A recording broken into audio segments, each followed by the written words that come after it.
Experiencing issues sending messages on Rogers? Let's troubleshoot. First, understand the types of messages. SMS for basic text, MMS for multimedia like photos and videos, and RCS for advanced chat features with read receipts and typing indicators.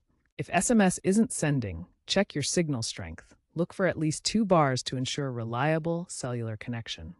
Also, verify your SIM card is properly inserted and not damaged. For MMS, ensure mobile data is enabled in your quick settings and you haven't exceeded your data cap, as MMS requires data connectivity. Verify Rogers' APN settings are set to internet.com. RCS relies on Wi-Fi or data.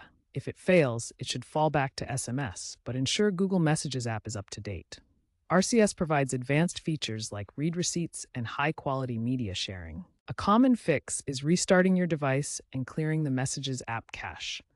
Also, verify that Rogers' APN settings are correctly configured to internet.com if using mobile data. If basic troubleshooting fails, try these advanced fixes. On Android, you can update carrier settings via the dialer using codes like 4636.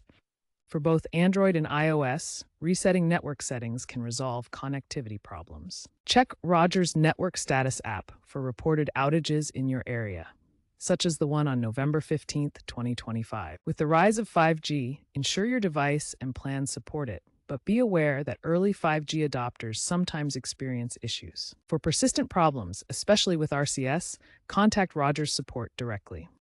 Also, make sure you are on the latest version of the Rogers Support app, v4.2, to use the automated diagnostic tool. Consider that Rogers is shifting toward RCS, so older protocols may phase out over time.